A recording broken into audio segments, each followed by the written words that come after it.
Merci à tout le monde. Bonsoir à toutes et à tous. Très aimable à vous d'avoir accepté notre invitation. Je me sens si privilégié ce dernier mercredi du mois d'avril de recevoir ce beau et savant monde pour parler d'une problématique devenue si actuelle, l'enseignement à distance. Un enseignement à distance, mais on verra que la distance n'handicape en rien le cours des cours, la qualité des contenus et les parcours, un concept dans un contexte de massification de l'université avec un grand tube, l'université sénégalaise. Voilà, merci beaucoup, M. Guy, pour l'invitation. Bonjour, je salue en tout cas tous les panélistes, hein, professeur Marito Ignan, M. Dramé, M. El Yagoubi, et tous ceux qui nous suivent sur YouTube et voilà, en tout cas sur les réseaux sociaux. Je souhaite évidemment la bienvenue à tout le monde. Comme si vous dites que c'est l'UVS qui accueille, c'est un plaisir et un honneur pour l'UVS d'accueillir tout le monde dans ce panel réservé à l'enseignement à distance. Quand on parle de l'Université virtuelle du Sénégal, ça a toujours suscité ma curiosité. On parle de coordinateur et non de recteur. Quelle est la différence? Qu'est-ce qui change? C'est une question qu'on me pose souvent et qu'on pose souvent à l'UVS. Il faut savoir qu'en créant l'UVS, hein, le gouvernement du Sénégal, l'État du Sénégal en tout cas, a voulu mettre en exergue ces spécificités-là, parce que l'UVS est une université qui a un modèle pédagogique spécifique basé sur le numérique. Et cette spécificité-là se ressent aussi dans son organisation. Et c'est dans ce cadre-là, justement, donc, à la place d'un recteur, il y a un coordinateur qui a un rang de recteur, mais qu'on appelle coordinateur. Et vous verrez aussi que dans l'organisation de l'UVS, ce n'est pas la même organisation qu'une université classique. Il n'y a pas de faculté ou des UFR comme dans les universités. Voilà, donc c'est un peu ça, mais bon, voilà, il n'y a pas, ça n'a pas d'impact forcément sur le fonctionnement de l'université. Oui, ce n'était pas un peu inhabituel de votre part pour vous qui venez, je le rappelle, de l'université Gaston Berger de Saint-Louis, où on parlait de recteur, de rectorat, et là, vous êtes porté à la tête de l'UVS avec comme titre coordonnateur. Vous êtes maintenant habitué, j'imagine. Tout à fait, je suis habitué. Et de toute façon, ça ne m'a jamais posé de problème. Hein. Moi, les titres, ce n'est pas ça qui est important pour moi, mais ce sont les missions qui sont confiées aux uns et aux autres, mais aussi sur les défis surtout. Quand je venais à l'UVS, c'était plus pour relever des défis que pour autre chose. Merci, merci beaucoup, professeur Moussalo, coordonnateur de l'Université virtuelle du Sénégal. Bon, on comprend évidemment que les titres, ça n'a pas beaucoup d'impact, mais nous parlions surtout de l'habitude, parce qu'on a cette habitude de parler de recteur, par exemple, pour vous qui venez de l'Université Gaston Berger de Saint-Louis. C'est d'autant plus réjouissant de vous avoir sur ce panel qu'effectivement, l'UVS aujourd'hui est cité en modèle dans d'autres parties du monde. Nous avons d'autres acteurs issus d'autres milieux académiques universitaires dans ce panel qui peut-être réagiront un peu plus tard. Mais on reste quand même avec vous, professeur Moussalo. Parlez-nous un peu de l'UVS. La question est vague, j'en suis conscient. Mais pour faire plus précis actuellement, l'UVS en termes de chiffres, si vous deviez nous donner une sorte de photographie, vous pourriez dire quoi exactement? Alors, en termes de chiffres, l'UVS aujourd'hui, c'est près de 50 000 étudiants, c'est 300 enseignants associés, c'est 250 personnels administratifs, techniques et de services, c'est 39 enseignants-chercheurs permanents, c'est 300 tuteurs, c'est 14 espaces numériques ouverts fonctionnels sur un réseau de 50 qui est en train d'être construit. Voilà, et c'est 1000 cours, c'est une offre de c'est près de 40 formations, plus d'une cinquantaine de parcours de formation. Voilà, donc en gros, en termes de chiffres, je pense que ça donne un peu une cartographie aujourd'hui de l'Université virtuelle du Sénégal. Merci. Et côté habitude, parce qu'on parle d'habitude, effectivement, est-ce que parfois les parents se retrouvent, je parle surtout du départ de l'expérience lorsqu'il était question de démarrer l'UVS au Sénégal en 2014, si je me trompe, parce qu'avant, on avait l'habitude de voir, par exemple, un étudiant, un élève qui sort de chez lui avec un sac, mais sauf que cette fois, on reste à la maison Est-ce que parfois les parents ne pensent pas que parce que l'étudiant ou l'élève est resté à la maison, il ne travaille pas? Oui, vous comprenez que les changements sont toujours difficiles, hein, Oui, surtout au Sénégal. L'UVS, comme on a l'habitude de dire, c'est une innovation majeure dans l'enseignement supérieur et c'est une autre façon de faire. Comme vous l'avez dit, on a l'habitude d'avoir son bac et ensuite d'aller dans une université physique où on se lève tous les matins, on va à l'école ou dans les classes, en tout cas physiques. Aujourd'hui, à l'UVS, oui, ce n'est pas la même chose. Les classes sont remplacées par des classes virtuelles. oui. Les amphithéâtres sont remplacés par des plateformes de formation. Les bibliothèques sont des bibliothèques numériques, même s'il y a une dose de présentiel, parce que nous avons quand même des espaces numériques ouverts qui ont été créés justement pour essayer de trouver un peu une sorte de juste milieu par rapport à nos réalités socio-culturelles, mais aussi notre environnement technologique. Mais n'empêche que le fait d'avoir son enfant qui se réveille et qui dit que j'ai cours et qui reste dans la chambre, naturellement, pour certains parents, ça peut être difficile à comprendre. Mais je pense qu'avec le temps, et avec aussi la Covid, je pense qu'il est passé par là quand même, qui a permis à beaucoup de se rendre compte de l'importance du virtuel et du numérique Oui. dans la société. Je crois qu'aujourd'hui, de plus en plus, quand même, il y a une appropriation du concept de l'enseignement à distance dans nos foyers. Mais il y a encore un travail de sensibilisation à faire. Et c'est certainement un des défis aussi sur lesquels l'UVS travaille en termes de communication. D'accord, mais avant de vous revenir, un dernier mot avant de vous revenir, professeur Moussalo, mais actuellement, les parents rentrent un peu dans les nouvelles habitudes. Maintenant, il n'y a plus de remarques un peu de ce genre. Non, oui, de moins en moins en tout cas, parce que je sais il y a 3 ans, quand un parent avait son enfant orienté à l'UVS, déjà il s'inquiétait par rapport à beaucoup de choses, il ne comprenait pas comment ça marchait, etc. Bon, avec le temps, je crois qu'aujourd'hui, il y a beaucoup plus d'appropriation du concept, beaucoup plus de compréhension du modèle, euh, ce qui fait effectivement que euh, les parents maintenant ne posent plus ces genres de questions, même si il y a encore un effort de Oui. sensibilisation à faire quand même auprès de certaines masses. Merci, merci beaucoup, professeur Marito Niang. C'est heureux, vous aussi également, évidemment, que nous vous ayons sur ce panel. Et merci d'avoir réagi presque instinctivement lorsque nous vous avons convié. Et on le comprend très bien. L'Université virtuelle du Sénégal fait aujourd'hui partie de vos fiertés. Ministre de l'Enseignement supérieur du Sénégal, à partir déjà d'octobre 2012, l'université est créée entre, si je me trompe, 2013-2014. Parlez-nous un peu des coulisses, justement, professeur Marito-Niang, parce que j'imagine qu'à l'époque, ce n'était pas très évident. Merci beaucoup, Ousmane. Merci encore de nous avoir conviés. Merci pour tout ce que vous faites. Je salue le coordonnateur de l'UVS, professeur Moussalo. Je salue M. Mamoudou Dramé, CEO de Digital School Technology. Je salue notre frère Ahmed El Yagoubi, qui est marocain. Et c'est vrai, l'UVS n'est pas tombé du ciel. L'UVS, c'est en fait un process, je daterai ça de 2000.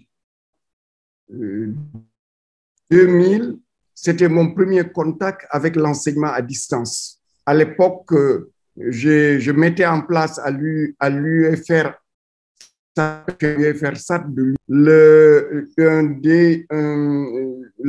les mathématiques et la physique et l'informatique. Oui. C'était une nouvelle et une salle de TP et je pensais à avoir des TP virtuels. À ce moment-là, j'étais en contact avec le professeur qui était à Dakar et qui pilotait le centre de l'université virtuelle africaine. Ça n'a pas abouti parce que je à l'époque. Mais une chose a abouti, c'est la création du centre de l'université virtuelle africaine à Saint-Louis, avec l'aval et avec une licence d'informatique. Oui. Ensuite, c'est en 2008, j'étais recteur de l'université Gaston Berger de Saint-Louis et je voulais développer l'enseignement à distance pour effectifs qui étaient alors assez sélectifs de l'UGB. Et à ce moment-là, j'ai mis en place l'Institut de formation ouverte et à distance. Et nous avons voulu benchmarking, voir quelques universités dans le monde qui faisaient de l'enseignement à distance et qu'est-ce qu'elles faisaient. Je suis, figurez-vous bien, en Équateur, à Loja, c'est 400 km de Quito, avec le professeur Abdoulaye Bari, pour visiter une université qui s'appelle la Universidad Técnica Particular de Loja. C'est une université privée jésuite qui, à l'époque, avait 3000 étudiants, là où l'UGB, à l'époque, en avait 5000, mais qui avait 21 000 enseignements à distance et qui avait des centres dans les principales villes de l'Équateur et même au Mexique, aux États-Unis, en Italie et en Espagne. Et nous y avons passé une semaine. En fait, nous avons vu que c'était une université plus par correspondance qui utilisait l'Internet, mais c'était des PDF qui étaient postés au niveau de l'Internet, et une université qui utilisait surtout le téléphone pour soutenir les étudiants. Ils avaient un standard de téléphone très important, une université qui avait quelques particularités quand même. Alors, de retour, nous avons lancé, mais nous avons vu que l'UFOAD, en fait, avait des difficultés de fonctionner dans l'université Gaston Berger parce que les UFR étaient possessifs et voulaient être propriétaires de leurs cours, et les enseignants permanents, évidemment, ne pensaient pas trop pour l'enseignement à distance. Oui. Et il y avait une culture aussi, parce qu'au moment où, en 2013, nous lancions l'UVS, il faut souligner que le Sénégal, ce n'était pas la première formation à distance. Le CESTI, l'EBAD plutôt, l'EBAD avait déjà lancé beaucoup de formations à distance pour des conservateurs. La FASTEF avait lancé beaucoup de formations à distance pour les professeurs de collège. Et ensuite, si je prends l'UGB, il y avait un master du droit du cyberespace qui était aussi un master à distance. Mais la différence, c'était qu'ici, faire de l'enseignement à distance, faire un enseignement de masse à distance qui ait les mêmes qualités que l'enseignement physique. Oui. Évidemment, partie de cette idée avec un certain nombre de questions importantes. C'était que cet enseignement à distance devait être très particulier parce que, nous voulions que l'étudiant ait l'esprit d'appartenance. Nous voulions que, c'est-à-dire qu'il soit fier d'être dans son université. Nous voulions que les étudiants restent dans leur localité. Nous voulions que le niveau des étudiants soit équivalent au niveau des étudiants qui sont dans les universités physiques. Nous voulions aussi que l'enseignement à distance il fallait développer l'esprit d'équipe, l'esprit de solidarité, l'esprit de partage. Il fallait aussi valoriser l'ancrage de l'étudiant au niveau même de la localité.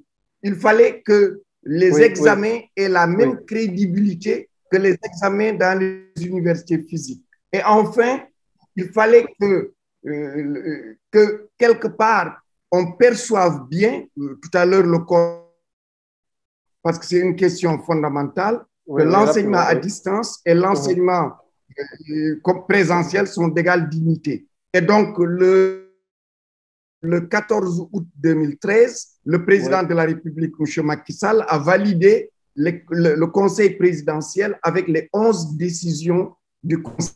Et c'est la décision numéro 2 qui nous permettait de mettre en place l'Université virtuelle du Sénégal et les espaces numériques ouverts. Et l'université, le décret a été pris, je crois bien, en septembre 2013 et elle a démarré en janvier 2014. Merci beaucoup, professeur Maritonian. On reviendra bien sûr sur tous ces aspects qu'on approfondit au fur et à mesure du panel. Je reviens vers professeur Moussalo. Bien évidemment, après, on donne la parole à Mamadou Dramé et à notre ami Ahmed en ligne du Maroc. Professeur Moussalo, actuellement, quand on parle d'université virtuelle du Sénégal, rapidement, pour nous donner un peu quelques idées, en quoi est-ce que l'UVS a contribué aujourd'hui à apporter des solutions concrètes aux difficultés de l'enseignement au Sénégal? Professeur Moussalo. Oui, M. Gueye. Alors, je pense que d'abord, c'est d'abord le modèle. Oui. Un modèle pédagogique innovant basé sur l'enseignement à distance, comme le disait tout à l'heure le professeur Nian. Je crois qu'aujourd'hui, le modèle de l'UVS est un modèle qui est reconnu et qui a fait ses preuves. Et je pense que ça, aujourd'hui, dans un contexte où le bimodal, l'enseignement à distance est devenu aujourd'hui, en tout cas, une option qui est prise par les autorités des différents pays, notamment le Sénégal en premier. Je crois que c'est déjà un grand pas en termes d'innovation.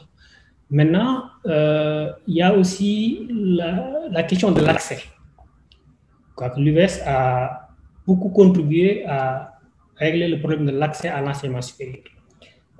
Quand on a une université qui a démarré en 2014, qui en 2021 est déjà à 50 000 étudiants, oui. Je pense qu'en termes d'accès, l'UVS a fait énormément de choses, mais surtout aussi en termes de maillage territorial par rapport à l'accès. Aujourd'hui, oui. Un étudiant de l'UVS sur deux se trouve dans un département où sans l'UVS, il n'y a pas d'université. C'est-à-dire que cet étudiant-là serait obligé de se déplacer pour pouvoir accéder à l'enseignement supérieur. Un étudiant sur deux est une fille, contre une moyenne nationale de 34%. Donc, oui. Je crois qu'en termes de réduction des inégalités d'accès à l'enseignement supérieur, c'est déjà, je pense, quelque chose que l'UVS a apporté. Maintenant, l'autre chose pour terminer, pour répondre à votre question, c'est par rapport à la formation. Je crois que l'UVS a beaucoup contribué à développer une offre de formation innovante qui est complètement, je ne dirais pas qu'il y a une rupture, mais il y a quand même des formations qui aujourd'hui n'existaient qu'à l'UVS. Je donnerai juste un exemple, l'administration économique et sociale, les formations liées au métier du numérique comme la communication digitale, les arts graphiques numériques, le développement d'applications mobiles. Il y a beaucoup de formations qui aujourd'hui ont été développées à l'UVS et qui sont en tout cas des formations innovantes qui font la fierté du Sénégal.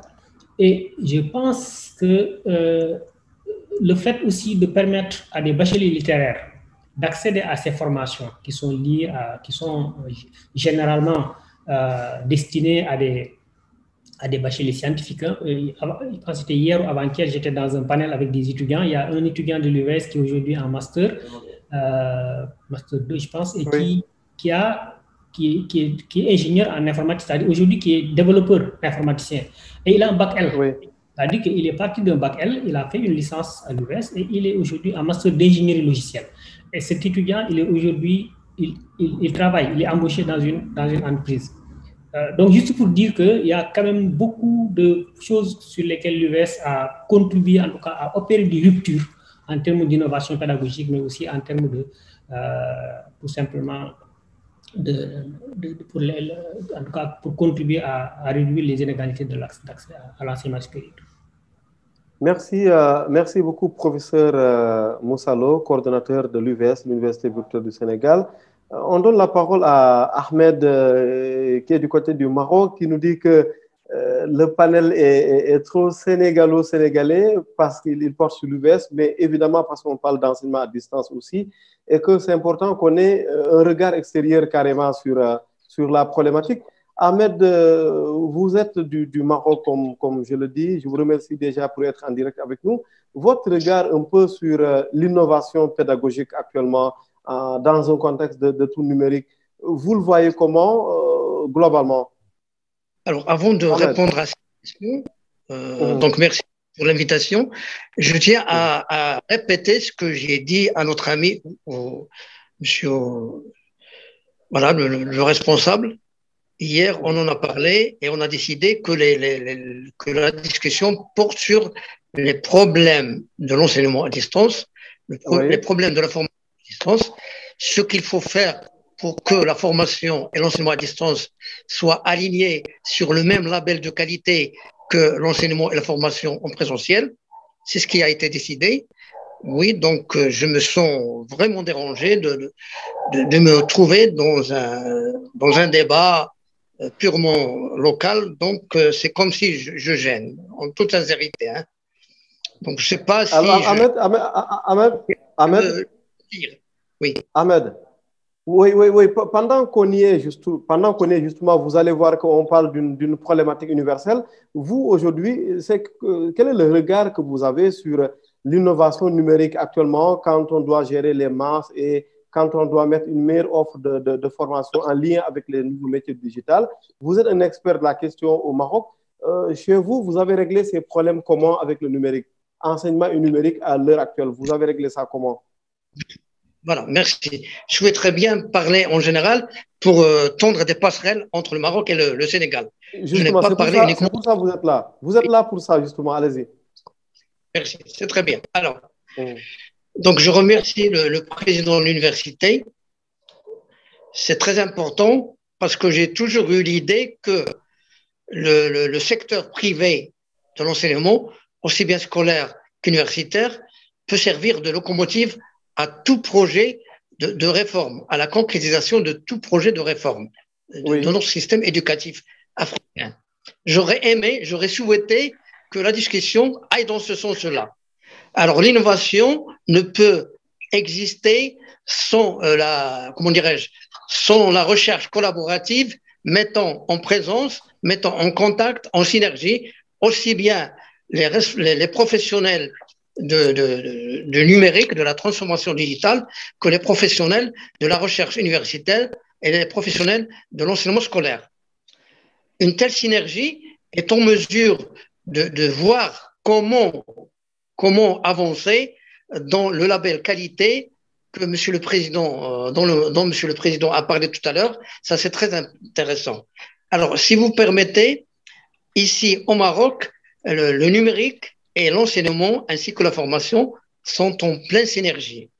Alors, il y a beaucoup d'expériences menées depuis bien des années et il s'avère que l'innovation ne peut avoir de sens que si le numérique et la transformation digitale motivent les enseignants, motivent les apprenants et constituent une véritable valeur ajoutée, aussi bien pour la motivation que pour l'accroissement de la valeur de l'enseignement et de la formation.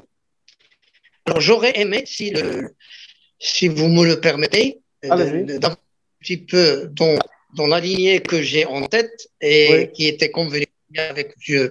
Ousmane. Alors, je suis un rêveur en didactique et en pédagogie. Oui. Et je profite de la présence de messieurs les professeurs et monsieur le recteur de l'université pour dire ceci. Oui. Il y a lieu, c'est un rêve, hein, j'aimerais bien que, avec les messieurs qui sont présents et les autres qui viendront prochainement, qu'on crée un observatoire de l'enseignement et de la formation à distance. Cet observatoire intra-africain et interafricain aura pour mission de créer une base de données. On ne peut pas avancer ni dans l'enseignement privé ni dans l'enseignement public si on ne tient pas compte d'une base de données. Alors, cette base de données, c'est vous, messieurs les recteurs, monsieur le professeur de l'enseignement universitaire, qui êtes capables d'instaurer cette base de données. Alors, la base de données peut concerner quel domaine? Le premier domaine, c'est la co-création de la recherche universitaire et de l'enseignement et de la formation professionnelle et scolaire. C'est capital, j'insiste là-dessus. On ne peut pas vivre dans ce fossé qui va croissant entre l'enseignement universitaire et l'enseignement scolaire. il faut que la synergie se focalise davantage sur la problématique de la méthodologie, la problématique de la recherche, laquelle recherche doit être impliquée dans la formation des enseignants. Alors donc, je m'arrête là et j'aurai le plaisir de continuer. Merci. Merci beaucoup Ahmed, hein, qui est en ligne du Maroc. Je le précise, c'était important qu'on ait ce regard externe hein, sur une problématique qui concerne évidemment l'univers, en fait, qui est universelle simplement, parce que des universités virtuelles, on en parle dans beaucoup de pays. On devrait d'ailleurs avoir la participation un peu plus tard du président, parce que là-bas on parle de président, le président de l'université virtuelle du Mali, Monsieur Amadou Diawara, que l'on remercie et que l'on salue et qui est avec nous. Restant un peu sur cet aspect universel des choses, je donne la parole à Mamadou Dramé. Mamadou Dramé, parce que vous avez cette chance d'être issu de deux pays, j'allais dire le Mali, la Côte d'Ivoire et le Sénégal. Aujourd'hui, comment est-ce que cet enseignement à distance qu'on fait au Sénégal, quelle synergie trouver avec d'autres enseignements à distance dans d'autres pays? Mamadou Dramé. Oui, merci Ousmane. Je pense que moi, je vais plutôt aborder sur peut-être le rôle que peut jouer le secteur privé. Hein. Je pense que c'est beaucoup plus important. C'est-à-dire aujourd'hui, j'ai entendu le professeur Yann sur la mise en œuvre de l'université virtuelle à partir de 2014, une entreprise comme la nôtre créée au niveau de 2013. Et je pense qu'aujourd'hui, c'est important dans l'écosystème, au-delà de la synergie entre les pays, c'est de voir un peu comment est-ce que le secteur privé, donc les entreprises de l'industrie et tech, parce qu'aujourd'hui c'est devenu toute une industrie, un support technologique que les universités, hein, c'est vrai qu'on a un focus sur les universités, mais c'est également des problématiques au niveau de l'éducation nationale, de la formation professionnelle et même de le renforcement des capacités au niveau des entreprises. Donc, mon regard est qu'aujourd'hui, le secteur, si vous voulez, a connu, pour moi, je pense, on peut considérer la COVID-19 comme un catalyseur, bien évidemment, parce que ça a fait changer beaucoup de choses dans le secteur depuis plusieurs années. On a vu qu'effectivement, il y a depuis cette problématique de la COVID, que les présidences d'université, les rectorats des universités, vous avez tantôt parlé, même avec le professeur Lo, des parents qui ont un nouveau regard, parce qu'on se dit aujourd'hui, le monde ne peut pas aller sans cette révolution numérique pour chaque partie prenante de pouvoir s'adapter. Donc, le secteur privé joue un très haut. Il y a plusieurs entreprises au Maroc qui sont en formation, qui ont ici créé beaucoup de contenu également, que ce soit avec technologie aussi que la réalité virtuelle, ou encore tout simplement l'idée de rejoindre d'autres idées qui seraient le partage des pratiques, le partage vraiment de, je vais dire, des best practices qu'on peut avoir, parce que s'il y a succès aujourd'hui, et je pense qu'on peut humblement parler de succès de l'université virtuelle au Sénégal, ce n'est pas forcément le cas dans plusieurs pays que j'ai eu à visiter dans ces 3 ou 4 dernières années, parce que la question ne se pose pas de savoir est-ce qu'on a réussi à massifier. La question qui se pose, c'est justement est-ce que ces étudiants qui sont formés dans ces universités virtuelles sont capables de pouvoir être aussi performants ou aussi bien formés que ceux qui on a formés depuis des dizaines d'années dans une université traditionnelle. Merci Mamadou Dramé. On a désactivé votre vidéo pour permettre, en fait, pour aider à une meilleure, pour arranger un peu les choses, hein, parce que la connexion était un peu difficile. On revient vers le professeur Moussa Lo. L'UVS, par définition, quand on parle d'UVS, on est déjà dans le digital, dans le numérique, dans tout ce qui est connectivité. Vous avez réagi comment lorsque le Sénégal a basculé dans, disons, dans la pandémie du coronavirus? Tout le monde cherchait à se mettre en ligne. Je parle un peu des retardataires pour taquiner un peu. En ce moment, l'UVS était déjà de plein pied dans le digital. Vous aviez réagi comment? C'était quoi les sollicitations sûrement des acteurs de l'enseignement en direction un peu de l'UVS? C'est vrai que la pandémie, quand elle est arrivée, elle a surpris tout le monde. Je pense que personne n'était préparé. Oui. Et d'ailleurs, pour une anecdote, ça nous a trouvé sur le chemin du retour d'une mission de supervision dans les zones du Sud, où on était parti faire les zones de Kolda, Ziguinchor et Bignona pour rencontrer les nouveaux bacheliers et commencer la distribution des ordinateurs de ces nouveaux bacheliers-là. Et justement, c'est dans le chemin du retour qu'il y a eu cette décision de l'État de fermer les frontières, mais en même temps aussi de permettre, en tout cas, de fermer les universités. Et nous, ça nous a quand même empêché de mener des activités, parce qu'il y a quand même des activités en présentiel qu'on mène, notamment les examens. Tout à l'heure, le professeur Nian l'a dit, des examens qui se tiennent en présentiel dans les espaces numériques ouverts. Et cela nous a perturbés, et d'ailleurs, ça nous poursuit jusqu'à maintenant.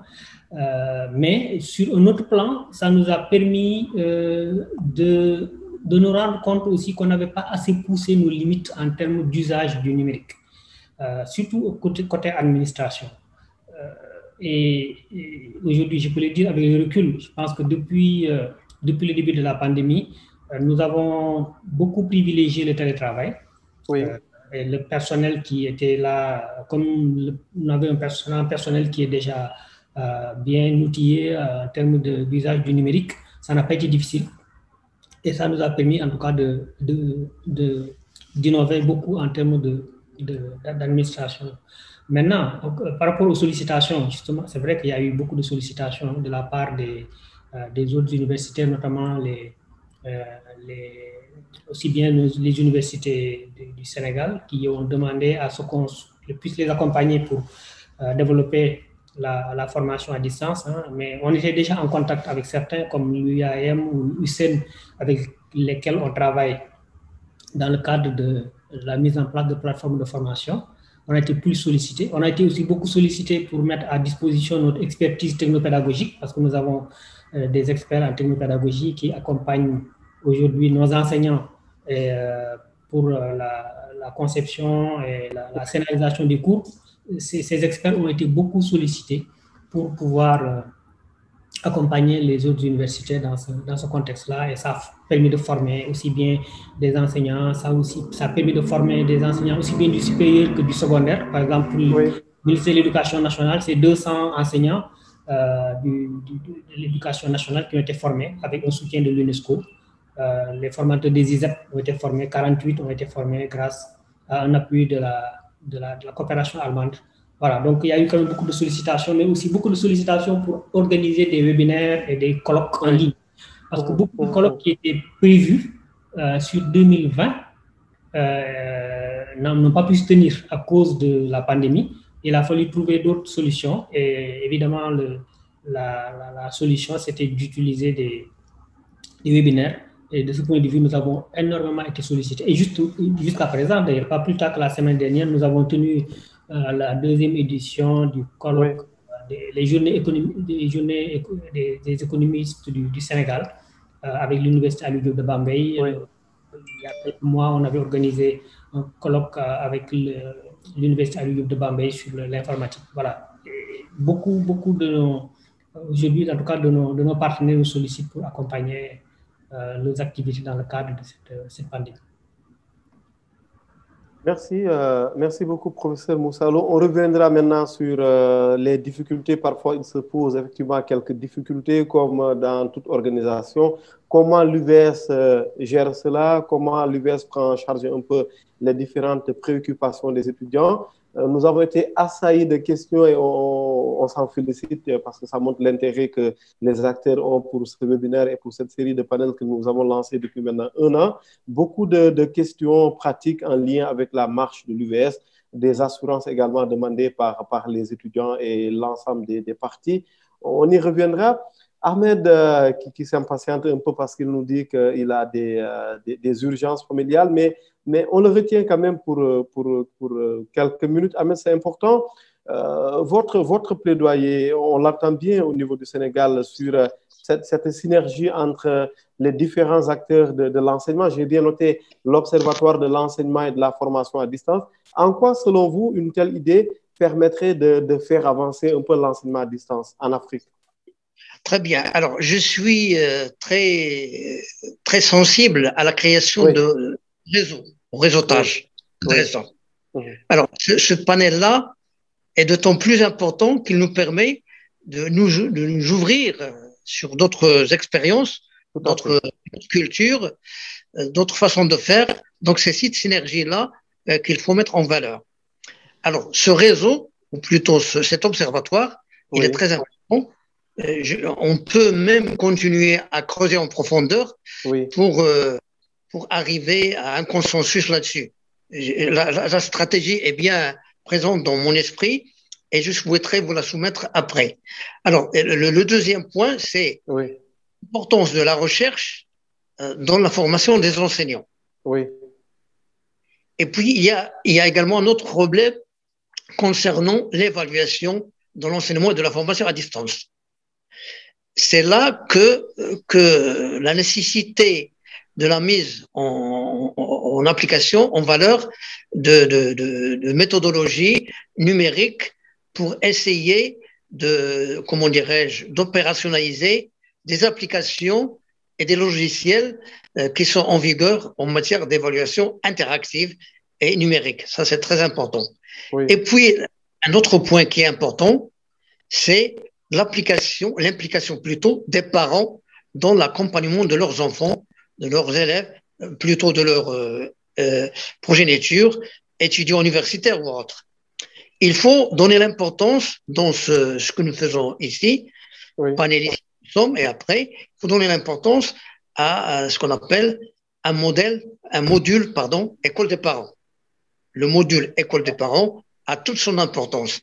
On ne peut pas isoler les parents de cette transaction pédagogique qui implique université privée, université publique, centre de formation d'enseignants, praticiens, chercheurs, inspecteurs, etc. Alors, j'aurais souhaité, peut-être que vous allez prendre en considération, j'aimerais bien que prochainement, qu'il y ait des inspecteurs qui parlent des directeurs et des praticiens même. Ça, c'est important. Merci de votre attention. Merci beaucoup, Ahmed. Restez un peu avec nous parce que c'est important qu'on ait un peu le regard du professeur Mary Teuw Niane, concepteur de l'Université virtuelle du Sénégal, avec nous, qu'on ait un peu son regard sur ce que vous venez de dire. Professeur Mary Teuw Niane, lorsque vous vous travaillez à la création de l'Université virtuelle du Sénégal, évidemment, ce n'était pas qu'une affaire de pédagogie, de virtualité et de numérique. Il fallait également, comme l'a très bien mentionné le professeur Moussa Lo, le coordinateur de l'UVS, travailler au changement également des mentalités parce que jusqu'alors, on avait pour habitude de sortir de chez soi avec un sac, d'aller dans une salle de classe physique. Maintenant, voilà que le nouveau monde nous plonge complètement dans un univers virtuel. Comment vous avez prévu déjà de sensibiliser les parents, professeur Mary Teuw Niane, à l'époque, en 2014 ou même avant 2014? Oui, il y a plusieurs peut-être questions dans cette question. Vous me permettez d'en tirer 2 ou 3. Allez-y. La sensibilisation s'est faite à travers la communication, parce qu'à l'époque, c'était cela. La communication, le ministère avait une cellule de communication très outillée qui a beaucoup communiqué à travers les médias. Et ensuite, la première équipe mise en place de direction avec le professeur Mohamedou Mansour Faye, qui était le premier coordonnateur de l'UVS, elle s'est attelée aussi à ce travail-là. Le deuxième aspect qui pour nous était sans doute extrêmement important, c'est d'avoir l'expertise nationale. Parce que la mise en place de ces institutions, souvent les gens font appel à de l'expertise internationale, utilisent des logiciels, des applications développées à l'extérieur, etc. Non, le choix du Sénégal était de faire entièrement confiance à l'expertise nationale, aussi bien au niveau technologique, aussi bien au niveau pédagogique et sur tous les aspects de l'UVS, l'université a été mise en place entièrement par l'expertise nationale. Ceci a beaucoup aidé au développement de l'UVS et aussi à parler aux populations, C'est vrai que l'enseignement supérieur n'est pas l'enseignement primaire, l'enseignement de collège ou de lycée. C'est un enseignement où sans doute les parents interviennent, mais interviennent beaucoup moins. Et je pense que le coordinateur de l'UVS peut en parler parce que c'est aussi une particularité de l'UVS que les parents s'impliquent davantage dans la formation des étudiants parce qu'évidemment, ils les ont assez souvent à la maison, mais parce qu'aussi, ils sont préoccupés. Et je pense que l'UVS, au fur et à mesure de son évolution, a donné des solutions. Mais je dirais que nous, en tant que ministère, en dehors de la communication que nous avons faite, notre première préoccupation, qui est une préoccupation stratégique et je dirais politique, c'est de construire l'UVS avec exclusivement l'expertise nationale. Donc, nous avons fait un travail d'identification des personnes qui pouvaient porter le projet et développer ensuite le projet. Et c'est ça qui a permis d'avoir ce que nous avons aujourd'hui. Et le professeur Moussalo a pris le relais du professeur Mansour Faye dans cette phase de maturation de l'UVS. Oui. Merci beaucoup, professeur Mary Teuw Niane, ancien ministre de l'Enseignement supérieur, de la Recherche et de l'Innovation du Sénégal, ministre de l'Enseignement supérieur au moment de la création de l'Université virtuelle du Sénégal.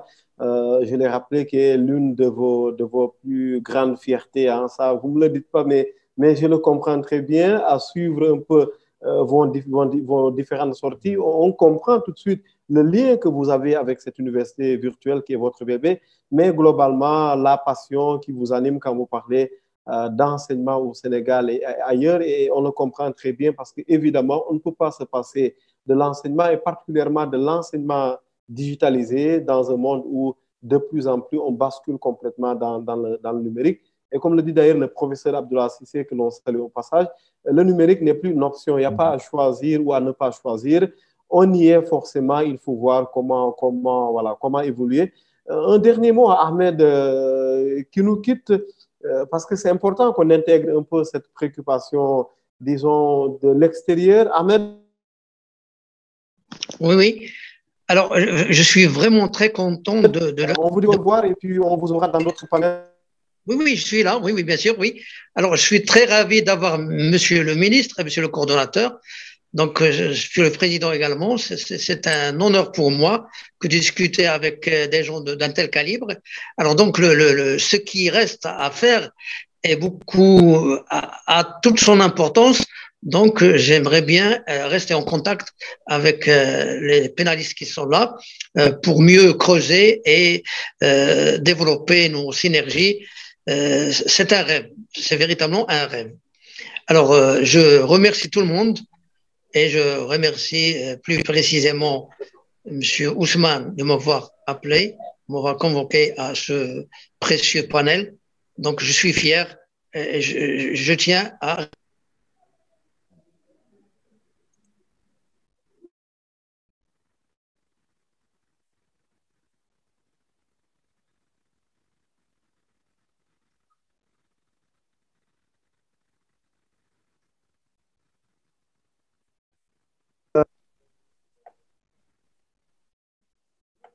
Ahmed, quelques soucis avec lui. On le remercie. Ahmed? Oui, je suis là. Oui, merci. Hein. Merci infiniment d'avoir pris part à ce panel. C'était important, comme je l'ai dit tout à l'heure, que nous ayons un peu le regard extérieur sur ce qui se fait au Sénégal.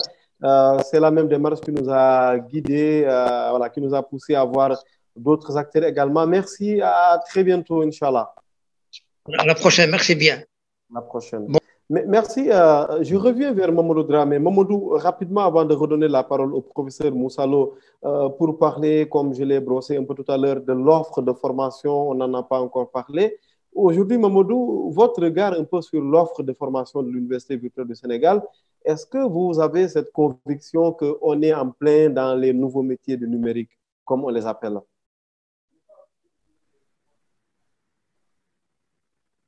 Mamadou Dramé, est-ce qu'il est toujours avec nous? Oui, je ne sais pas si vous m'entendez. Oui, on vous entend, Mamadou. Allez-y. Oui, alors je pense que oui, pour avoir regardé et avoir reçu 2 stagiaires de l'université virtuelle du Sénégal, je pense bien évidemment que la formation est... Alors, je ne sais pas si la question, c'est de savoir si la formation est de qualité ou bien alignée, mais ma conviction, c'est que c'est une université en part entière, comme les autres universités. Je pense que souvent, quand on parle d'université virtuelle, on pense à une université moins que les autres, mais moi, ma conviction, et comme j'ai dit, en tant qu'employeur et avoir reçu de stagiaires, je pense que c'est une université à part entière. Et je crois, si mes souvenirs sont bons, ils font également des formations en lettres, en sciences économiques, mais également dans les sciences numériques. Mais la problématique de la formation sur les métiers de l'avenir, c'est que c'est toujours de nouvelles choses. Aujourd'hui, c'est vrai qu'on est dans l'ère où on parle beaucoup plus d'intelligence artificielle, blockchain, etc. Oui. À chaque fois, il faut toujours être à jour, s'assurer qu'on tient compte des tendances technologiques et ne pas perdre également le fondement de l'enseignement de base également, parce qu'il ne s'agit pas pour moi de former uniquement sur les tendances technologiques, parce que les tendances technologiques, on ne pourra jamais rattraper. Je l'ai dit avant-hier dans un panel, mais il faudrait qu'on soit capable de former des étudiants qui soient capables d'apprendre tout au long de leur vie, d'être résilients quand ils seront en entreprise et qu'il y aura des mutations technologiques, en tout cas qu'on puisse les former aussi bien sur la partie technique que sur des compétences transversales. Et je pense que c'est une université qui joue pleinement sur eux. Merci beaucoup Mamadou Dramé qui est un expert en éducation digitale, l'expert des EdTech au niveau du Sénégal, en Côte d'Ivoire également, avec le travail que vous faites pour sensibiliser déjà les acteurs. Vous êtes une start-up et évidemment, quand on parle de start-up, on parle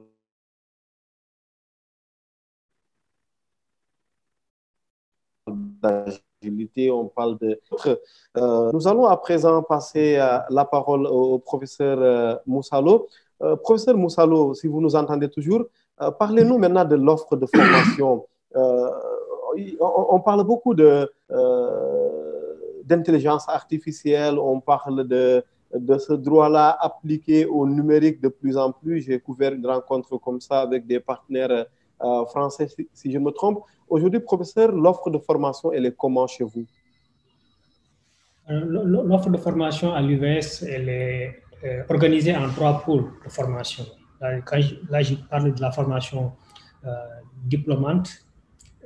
C'est d'abord un pôle en sciences, technologies et numérique. Et c'est là-bas où on retrouve justement donc, les formations en informatique, en mathématiques appliquées informatique. Ce pôle avait démarré avec une licence en mathématiques appliquées informatique. Oui. Aujourd'hui, c'est dans ce pôle-là qu'on retrouve la formation en communication digitale, en art graphique et numérique, en développement d'applications web, mobile gaming, en robotique, en intelligence artificielle, en big data, et aussi en réalisation cinématographique. Il y a un master en réalisation cinématographique qui a été mis en place cette année, qui va démarrer là en codiplomation avec l'UCAD. Et ce pôle qui regroupe donc tout ce qui est technologie et numérique, sciences, technologie et numérique, aujourd'hui mobilise plus de 30% de nos étudiants. Donc, au départ, c'était à peu près 10% en 2014. Donc, ce qui veut dire qu'on est en train de tendre vers beaucoup plus d'étudiants vers les formations liées au STEM et au numérique. Et quelque part aussi, ça se justifie par le fait qu'il y a beaucoup de ces formations qui sont ouvertes à des bacheliers littéraires. Je le disais tout à l'heure, n'oublions pas que notre pays, aujourd'hui, nous avons très peu de bacheliers scientifiques. Et que si ces formations, on les ouvre qu'à des formats, à des bacheliers scientifiques, on risque d'avoir des difficultés à avoir justement des étudiants. Le deuxième pôle de formation, c'est un pôle en lettres, sciences humaines et de l'éducation. Donc, c'est la sociologie, c'est l'anglais, c'est aussi les sciences de l'éducation. Et nous avons un troisième pôle en sciences économiques, juridiques et de l'administration. Et c'est dans ce pôle qu'on retrouve la filière administration économique et sociale, management des collectivités, le développement local. On trouve des formations, la Legal Tech que vous avez cité tout à l'heure, et tout ce qui est droit public, droit privé, sciences politiques, etc. Donc voilà un peu l'offre de formation. Maintenant, à côté de cette offre de formation diplômante, nous avons aussi une offre de formation certifiante. Aujourd'hui, nous avons 15 certificats parce que dans notre mission aussi, dans nos missions aussi, nous avons une mission de formation tout au long de la vie. Et il y a tout un ensemble de certificats que nous sommes en train de développer pour pouvoir atteindre aussi des cibles qui ne sont pas forcément des étudiants en formation initiale, mais aussi les professionnels. Merci. Merci beaucoup, professeur Moussa Lo, coordonnateur de l'Université virtuelle du Sénégal. On revient un peu vers vous plus tard, parce qu'il y a énormément de questions qui sont posées sur bien sûr la marche de l'université, sur les moyens, parce que ce n'est pas très évident, sur le nombre déjà d'étudiants. Vous l'avez dit, aujourd'hui, on a atteint les 50 000. Et je précise également au public que nous remercions infiniment pour la fidélité et pour l'attention, que nous allons ouvrir la parole au public un peu dans la seconde partie, dans quelques minutes, Inch'Allah. Professeur Mary-Teuw Niane, actuellement, votre regard, encore une fois, sur l'UVS, parce que vous l'aimez, parce que vous suivez évidemment l'actualité de l'Université virtuelle du Sénégal, avec l'évolution de 0 étudiant à 50 000 étudiants aujourd'hui, c'est quoi le regard du grand professeur que vous êtes là-dessus? C'est d'abord un regard de la fierté, de voir que cette université a décollé, de la fierté aussi de voir que, comme Mamadou Dramé l'a dit, que les étudiants de l'UVS sont de même niveau que les étudiants des autres universités. Et je l'ai vu avec le réussite dans les examens et concours. C'est aussi de la fierté de voir les effectifs de l'UVS augmenter. Et maintenant, évidemment, j'ai quelques inquiétudes. Ma principale inquiétude, c'est le rythme, la lenteur ou l'insuffisance de développement de l'infrastructure qui est le pendant de l'UVS, qui sont les espaces numériques ouverts. Les c'est construit par l'État. C'est fondamental pour que l'UVS garde son équilibre. Parce que l'UVS peut aller juste comme l'UNISA en Afrique du Sud, jusqu'à 400 000 ou même plus comme d'étudiants. Mais, comme on dit, l'ADN de l'UVS, ce qui fait que l'UNISA n'est pas l'UVS, ce qui fait que l'enseignement à distance dans les autres pays n'est pas le même que celui du Sénégal, ce sont ces espaces numériques ouverts qui font en fait l'essence de l'enseignement de l'UVS. Et moi, mon inquiétude, c'est de voir que jusqu'à présent, cette question stagne et ne bouge pas. Mais en dehors de cela, je suis très fier de ce qui est en train d'être fait par l'UVS. Je suis d'autant plus fier que sur un des projets que nous avions confiés à l'UVS, qui est le projet des sciences émergentes, j'ai entendu le professeur Moussa Lo parler de l'intelligence artificielle, du big data, de la robotique, de la cybersécurité et ensuite, évidemment, la génétique moléculaire, où le ministère avait organisé, parce que nous avions jugé que c'était important pour le développement du Sénégal, nous avions organisé les validations pédagogiques de ces enseignements en le faisant, et nous avions confié à l'UVS, dans un contrat avec la Direction générale de l'enseignement supérieur, la mise en œuvre de ce projet. Je vois que ce projet est en cours et c'est très important pour notre pays et c'est très important qu'il soit porté par l'UVS parce que cela montre que toute forme d'enseignement peut être portée par l'UVS. Merci. Merci beaucoup, professeur Mary-Teuw Niane. C'est vrai, professeur Moussa Lo, que le cœur de métier, façon de parler de l'UVS, c'est évidemment l'infrastructure numérique. Il y a ce maillage du territoire en ENO, les espaces numériques ouverts. Lorsque j'étais à Saint-Louis dernièrement, évidemment, mais ce n'est pas la première fois que je le découvrais. cet ENO un peu vers Cité Niakh, hein, si je me trompe, professeur Mariton Niane, vous qui connaissez très bien la zone. Aujourd'hui, professeur Moussa Lo, vous en êtes où côté infrastructure? C'est bien cela, merci. Professeur Moussa Lo, je reviens vers vous, coordinateur du l'UVS. Vous en êtes où côté maillage du territoire en infrastructure? C'est important. Alors, pour les ENO aujourd'hui, comme je le disais tout à l'heure, hein, les ENO, aujourd'hui, nous avons 14 ENO fonctionnels. Quand je dis 14 ENO fonctionnels, parce que l'UVS n'a pas attendu que les ENO soient livrés, parce que les ENO qui sont en train d'être construits, d'autant plus que quand, en 2014, je pense que lorsque le professeur Niane avait mis en place l'UVS, les ENO ne pouvaient pas démarrer, ne pouvaient pas être prêts, parce qu'il fallait les construire. Aujourd'hui, il y a 6 ENO qui sont livrés entièrement, c'est-à-dire des ENO qui sont en tout cas parmi les 50 que l'État est en train de construire. Oui. Parce que l'objectif, c'est d'en avoir au moins un dans chaque département. Donc voilà un peu aujourd'hui l'état des lieux par rapport aux constructions. Oui.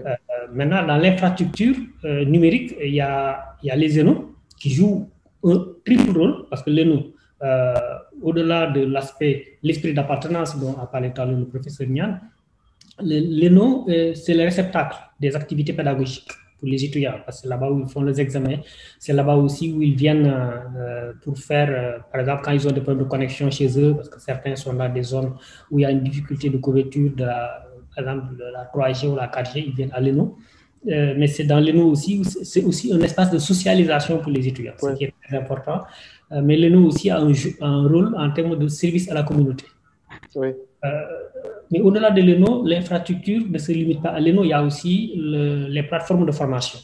Oui. Quand on parle de plateformes de formation, ce n'est pas seulement virtuel, c'est aussi ce sont des serveurs, c'est tout un dispositif technologique. Aujourd'hui, nous, là où on est, au niveau de notre siège, c'est un data center que nous avons carrément, avec une connectivité haut débit qui permet justement l'accès, parce que quand vous avez 50 000 étudiants qui accèdent à des plateformes qui sont hébergées sur ces data centers-là, justement, effectivement, il faut une bonne bande passante. Ça, c'est un aspect qui est prévu normalement dans le siège de l'UVS qui est en construction à Diamniadio, mais qui malheureusement n'est pas encore livré non plus.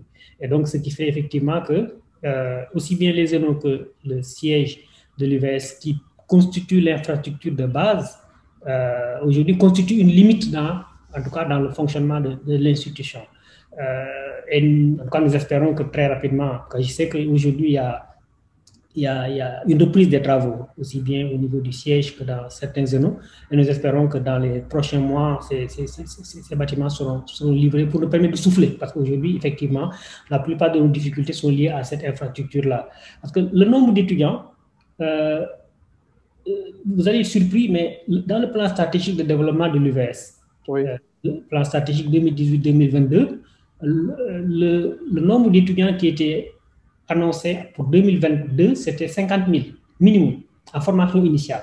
Aujourd'hui, on est à 50 000 en 2021. Donc, on n'est pas loin des prévisions qui étaient dans le plan stratégique.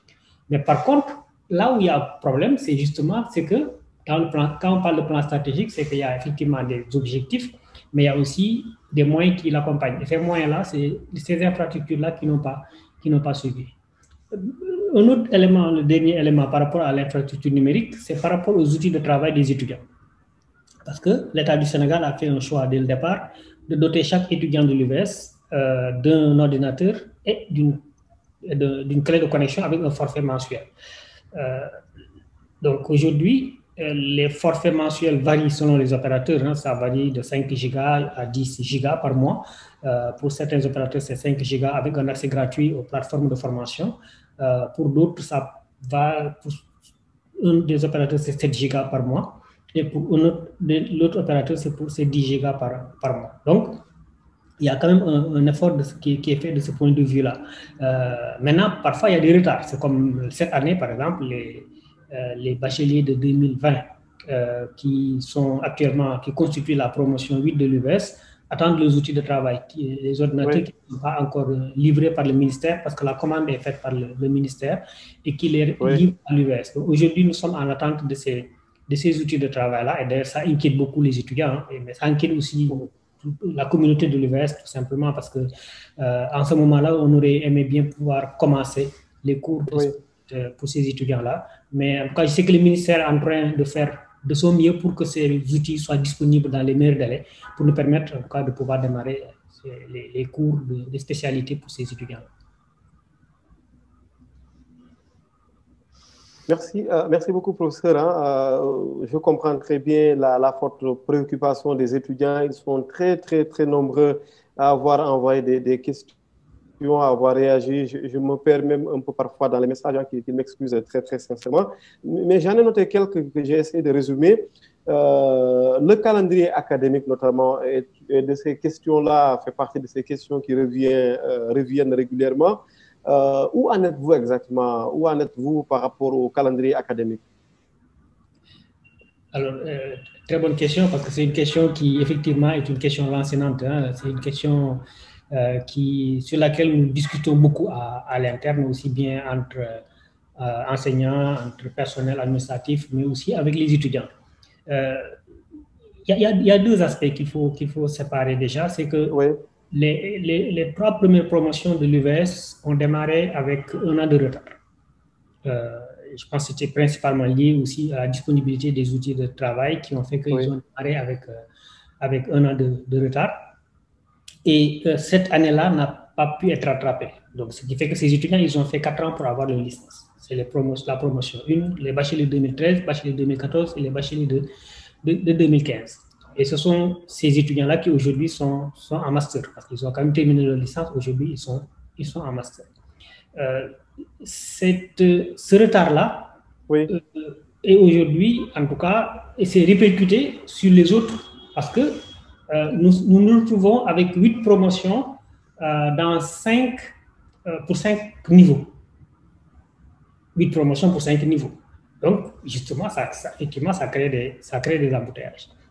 Ça, c'est un aspect. Le deuxième aspect, c'est ce qu'on disait tout à l'heure, c'est par rapport aux infrastructures. Parce que l'année académique, c'est 2 semestres.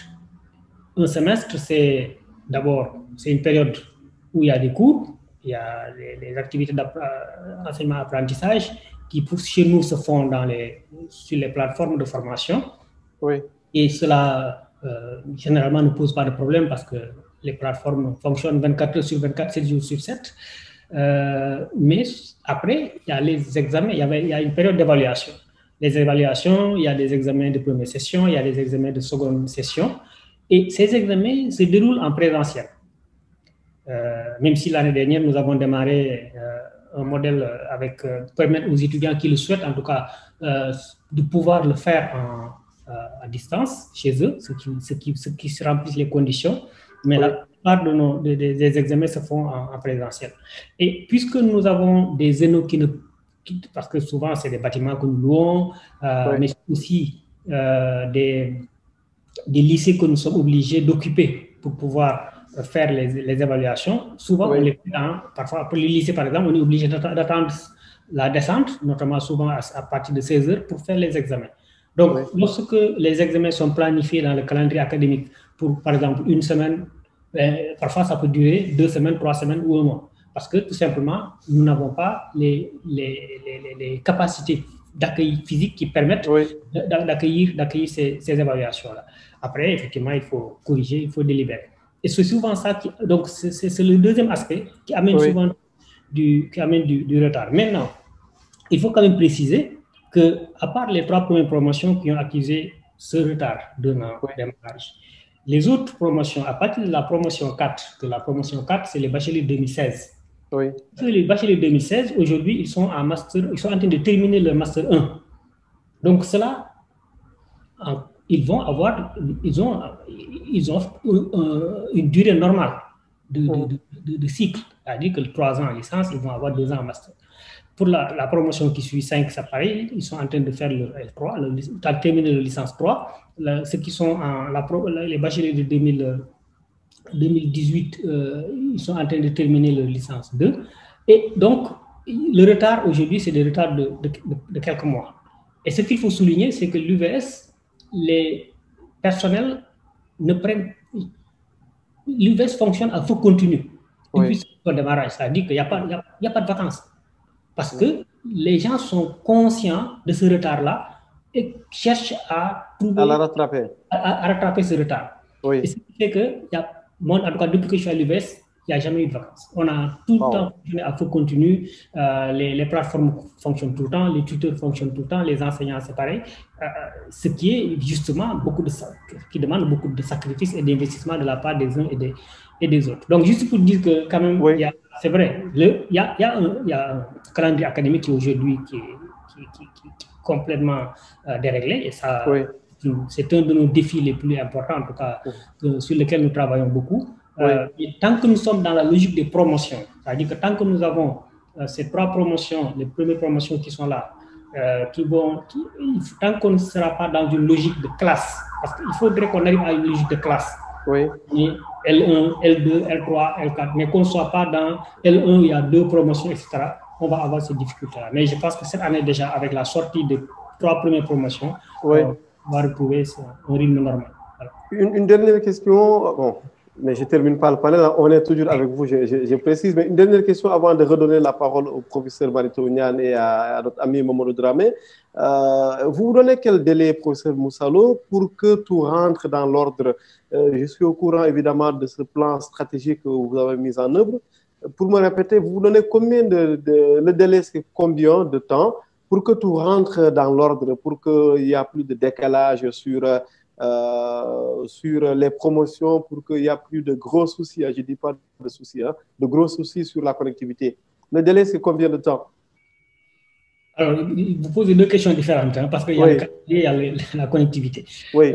Pour le calendrier, moi je pense que lorsqu'on va sortir de la logique des promotions, comme je disais tout à l'heure, on va pouvoir retrouver un calendrier normal. C'est-à-dire que cette année-là, puisque les 3 premières promotions qui sont quand même les promotions qui ont beaucoup plus, en tout cas, subi ce décalage-là, vont sortir de l'UVS, on pourra retrouver un calendrier normal. Et maintenant, effectivement, il faudrait que derrière, ces infrastructures dont on parle soient disponibles.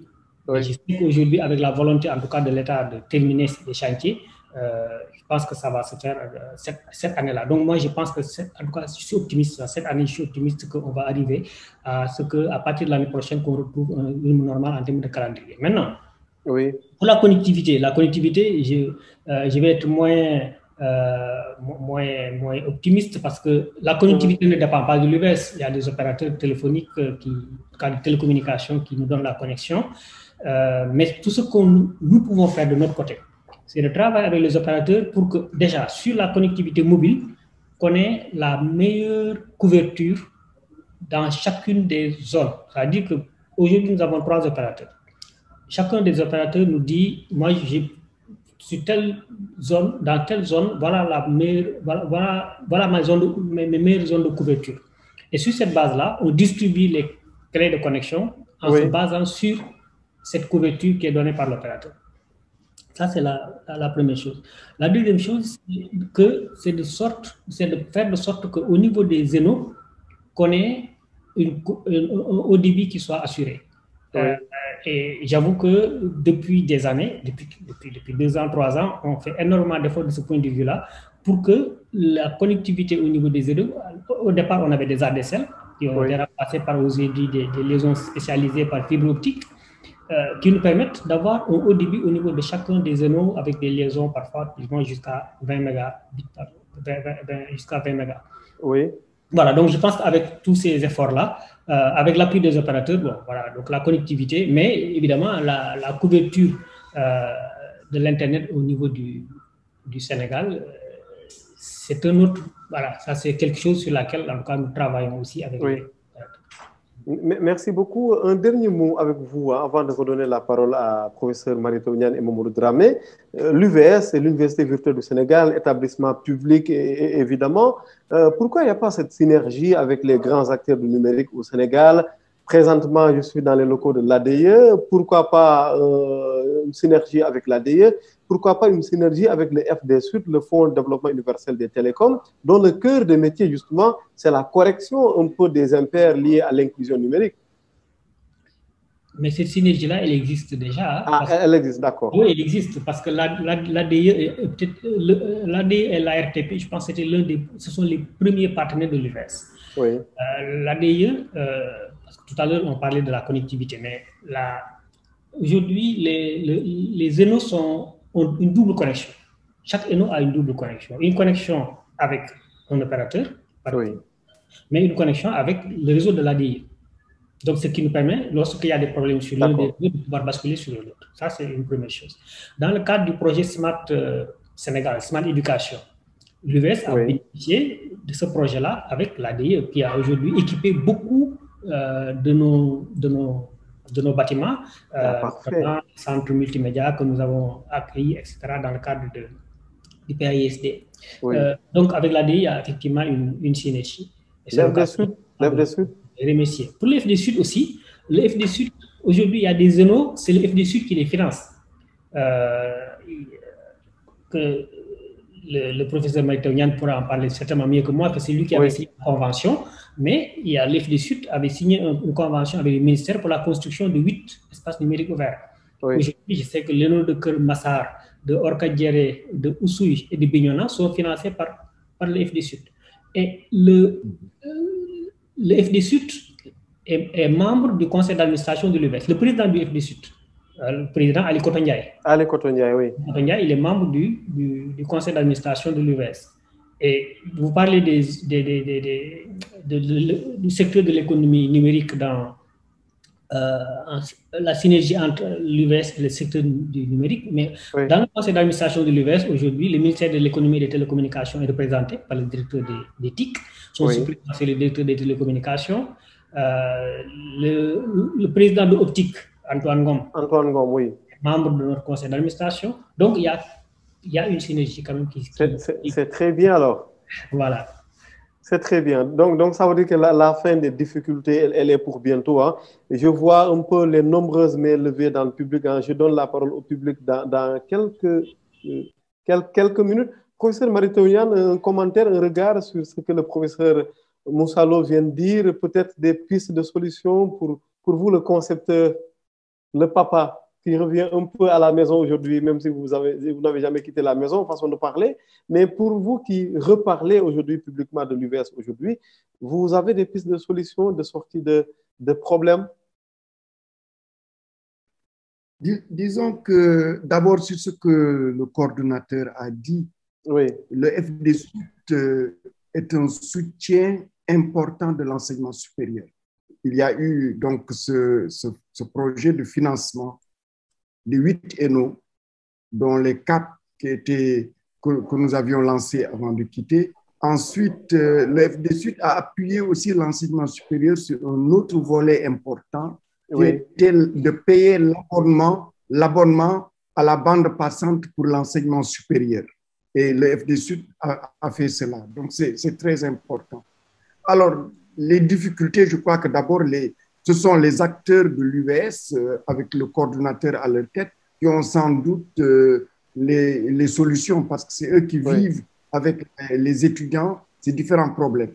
Mais effectivement, je pense qu'il y a un problème qui peut être réglé parce qu'il peut être réglé économiquement. C'est la question des équipements, des terminaux, les ordinateurs portables dont ont besoin les étudiants.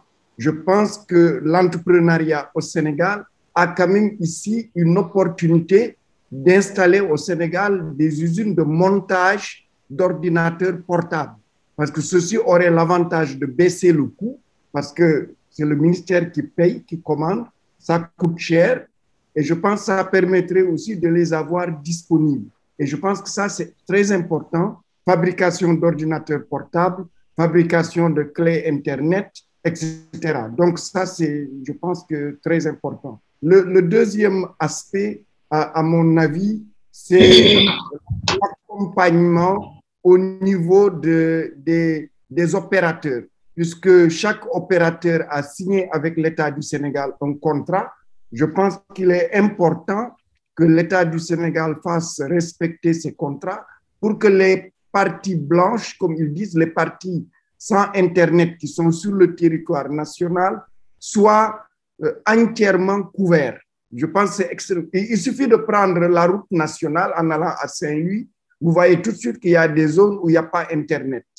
Je pense que c'est important pour le développement de l'enseignement à distance, de l'université virtuelle, mais de manière générale de l'enseignement à distance sur tout le territoire national et que ce soit pour le primaire, le collège, le secondaire. C'est important qu'il y ait Internet haut débit partout. Et ça aussi, je crois que c'est un élément qui aidera l'UVS à se développer. Merci, merci Mamadou Dramé.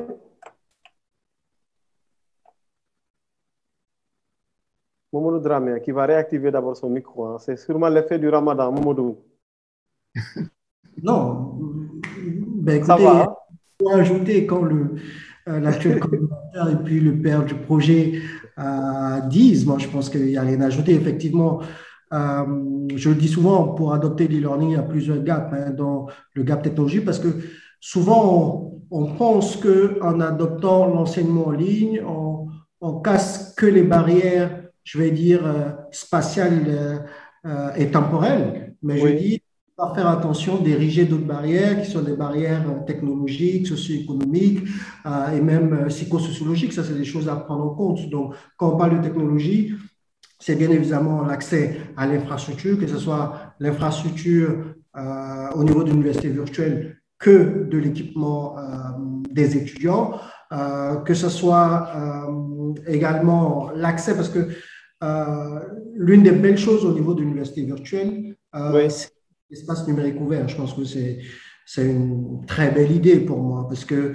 n'oublions pas que les missions des universités, ce n'est pas que l'enseignement et la recherche, il y a aussi le service à la communauté. Et je pense qu'avoir ces espaces-là vraiment très proches, en tout cas dans la philosophie première, l'idée c'est d'avoir 50, je pense, 6 ou 10. Mais à terme, je pense qu'avoir un espace comme ça dans chaque département, je pense que ça ne fait que rapprocher l'université de sa communauté. Et je pense que tous les problèmes qu'on cite, ce sont des problèmes qui, pour ma part, peuvent se régler. Et je ne doute pas que les acteurs sont en train de faire le meilleur pour les régler. Merci, merci beaucoup. Alors, j'ouvre la parole au public rapidement en comptant sur la compréhension de tout le monde que l'heure avance. D'abord, Mokhtar qui lève la main, il nous entend? Oui, bonjour. Bonsoir. Allô, bonsoir, vous m'entendez? On vous entend très bien. Allez-y rapidement, s'il vous plaît. Oui, je vous remercie pour le panel. Je remercie le professeur Marito Niane et aussi notre coordinateur Moussalo. Oui. Donc, je me présente, c'est Mokhtar Thiaw, étudiant de la promotion 5 en sciences politiques, rattaché à l'espace numérique ouvert de Saint-Louis. Donc, comme l'a bien dit le professeur, avec le problème de connectivité, actuellement, je suis à l'ENO même. Actuellement, je suis à l'ENO, mais je n'arrive pas à suivre directement avec la connexion, avec le Wi-Fi de l'ENO. J'ai activé ma connexion pour bien suivre le panel. Merci. Après ça, concernant le réseau, le problème de connectivité au Sénégal, donc j'avais un ami, je suis du département de Podor, à Fanaï, 60 km de Podor. Il y a des étudiants qui ont des puces Tigo ou bien puces Orange, ils n'arrivent pas à suivre correctement les cours en ligne. C'est pour cela qu'ils se déplacent à Saint-Louis ou bien à Podor pour suivre leurs cours. Donc, concernant aussi les ENO, donc, vous avez dit le calendrier universitaire et aussi concernant la capacité de l'ENO. Oui. Donc, aujourd'hui, presque à l'IVS, tous les jours, il y a des examens. Donc, avec les capacités, même les nouveaux ENO là, il y a problème d'espace même. Donc, vu qu'il y a beaucoup de problèmes concernant. Et aussi, nous, les étudiants, aussi, nous voulons organiser des journées scientifiques à l'ENO aussi. Donc, il faut nous considérer. Actuellement, je suis le président du club sciences juridiques et politiques à l'ENO de Saint-Louis. Donc, ça va nous aider à élargir notre connaissance et à se cimenter notre connaissance concernant ces conférences en ligne, conférences présentielles aussi en ligne. Donc, il faut insérer aussi les activités scientifiques. Nous le souhaitons ici. Donc, pour nous aider aussi à faire des recherches, à faire élargir la connaissance, vu que les cours ne suffisent pas. Merci. Donc, il faut s'orienter vers d'autres types de recherches. Et Merci. je remercie vraiment, je suis content. Oui. Merci, merci beaucoup, Makhtar Thiaw de l'Université virtuelle du Sénégal. C'est que le coordinateur, notre ami Moussalo, professeur Moussalo, a pris bonne note. Après Mokhtar, la parole à un directeur général, Adamou. C'est seulement après que je vois sa main levée. Il faisait partie des personnalités prioritaires dans ce panel parce que, bien sûr, il est le directeur général d'une grosse école multinationale de formation à partir de Dakar, mais également parce qu'il s'y connaît en matière de télécom après un beau parcours qu'il a mené disons, à l'extérieur avant de venir s'installer à Dakar ces dernières années. Adamou Moussa Saleh, j'ai nommé le directeur général de l'École supérieure multinationale des télécoms. Adamou, bienvenue. C'est dommage que vous n'interveniez que maintenant, mais c'est toujours important. Un regard un peu sur l'enseignement à distance, vous qui connaissez très bien la problématique. Oui, bonjour Ousmane. Bonsoir Adama, bonjour, bienvenue. Voilà, je vous remercie déjà pour l'opportunité que vous offrez. À travers l'organisation de ce type de panel, je profite de l'occasion aussi pour féliciter le professeur Lo. Oui. Vraiment, je pense que pour l'investissement inlassable qu'il mène avec l'ensemble de son équipe vraiment pour réaliser cette mission noble au niveau du Sénégal. Et donc, à la fois, c'est des commentaires, mais aussi, j'ai certainement une question. Oui. Le commentaire, c'est par rapport à la pérennité. Tout de suite, on parlait de plan stratégique. Je pense que c'est très important pour une école comme l'UVS. Aujourd'hui, si on fait le constat, de plus en plus d'étudiants s'orientent vers l'UVS, ce qui quelque part entraîne de la charge.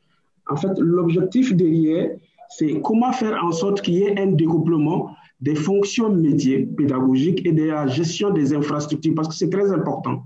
Lorsque aujourd'hui on veut anticiper sur la qualité du service, c'est très important de faire ce découplage. Ce qui permettra quelque part, je pense, à l'UVS de se concentrer sur les aspects pédagogiques. Maintenant, tous les besoins en termes d'infrastructures, tous les besoins en termes de charges dues au nombre de volumes, au nombre d'étudiants qui évoluent dans le temps, je pense que ça peut se gérer de façon très efficace. Nous, aujourd'hui, à l'ESMT, on a un département, FOA, et au regard de l'expérience que nous vivons, nous avons certainement constaté que pour vraiment assurer de l'efficience au niveau de cette filière qui prend de plus en plus de l'importance, il va falloir séparer la gestion métier, c'est-à-dire la gestion pédagogique de l'ensemble de la filière en ligne, de la gestion des infrastructures qui assure quelque part comment on appelle la gestion technologique. Quelqu'un parlait tout de suite de barrières technologiques. Je pense que c'est une méthode pour pouvoir surmonter les barrières comment on appelle technologiques, c'est de s'orienter vers la gestion dédiée aux infrastructures. Ça peut être confié soit à des entreprises étatiques, mais mieux, ça peut être confié à des entreprises spécialisées privées, comme par exemple le cas de Datos. Le deuxième point sur lequel j'aimerais intervenir, c'est par rapport à la mutualisation des efforts. Aujourd'hui, je pense qu'avec la situation que nous vivons, la situation du Covid, nous avons tous pris conscience que l'avenir, en tout cas de la société, se retrouve dans la recherche. Et donc pour ça, il va falloir diversifier nos sources de recherche. Donc nous, en tant que structure, on ne va pas tous recréer la roue chaque fois qu'on veut innover. Donc on peut capitaliser sur les efforts des uns et des autres. Donc ma question, quels sont les modules fonctionnels, quels sont les instruments pédagogiques sur lesquels l'UVS est en avance par rapport aux autres qui nous permettra de capitaliser dessus et avancer ensemble parce qu'avant tout, c'est un effort collectif, ce genre d'initiative. Le deuxième point sur lequel j'aimerais intervenir, c'est par rapport à la diversité ou bien à la diversification des innovations. La pérennité de tout produit dépend des roadmaps produits. Et comment faire en sorte que ensemble, IVS qui a, je pense, une avance par rapport aux autres structures, comment est-ce qu'on peut travailler ensemble pour diversifier en termes de thématiques de recherche et surtout se focaliser sur les thématiques de recherche les plus pointues telles que l'intelligence artificielle, telles que la cybersécurité, pour ne citer que cela. Comment est-ce qu'on peut travailler ensemble pour avancer dans un souci de réussite collectif? Voilà les quelques interventions sur les trois points de façon ramassée. Merci. Merci beaucoup, très cher Adamou Moussa Saleh, le directeur général de l'ESMT, l'École supérieure multinationale des télécoms, qui est effectivement, je le confirme, un habitué de ces après-midi de la tech. Et on l'en remercie infiniment, notamment pour sa générosité, son sens prononcé du partage. Pour nous, c'est très, très important, d'où d'ailleurs la création de ces panels pour que les acteurs se retrouvent et échangent sur les problématiques communes. Et aujourd'hui, nous avons la chance, l'honneur et bien sûr l'immense plaisir de recevoir à côté du professeur Marito Niane et de Mamadou Dramé, le professeur Moussa Lo, coordinateur de l'Université virtuelle du Sénégal. Je compte sur la concision de ceux qui vont succéder au professeur, au directeur général de l'ESMT à la parole, Abdou Ndiaye notamment, Samba, Ousmane Gueye. Vous avez beau être mon homonyme, je vous donne 1 minute, Ousmane Gueye, très rapidement. Sur ce panel, vous en pensez quoi? Est-ce que Ousmane Gueye nous entend?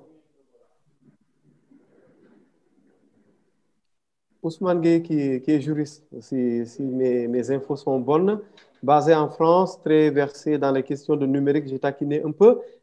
Samba nous entend?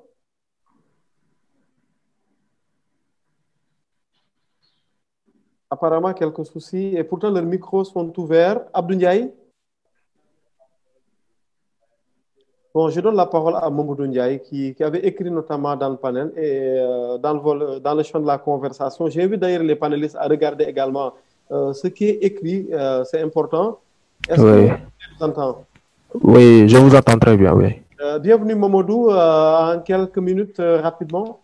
Oui. Je suis très content de partager ce webinaire avec le professeur M. Niane et le professeur aussi M. Moussa Lo, oui. Et Marito Niane. Bon, j'ai une question à poser et ma question va dans le sens du bilan de l'UVS depuis sa création et de l'appréciation de ces deux messieurs-là. Bon, est-ce qu'ils sont satisfaits du résultat de la production de l'UVS depuis sur le domaine entrepreneurial, quoi? Oui. Oui, c'est la seule question que j'avais posée. Et je me présente, c'est Mamadou Ndiaye, je suis étudiant de l'UVS et je suis spécialisé en système réseau et infrastructure virtuelle en Master 2.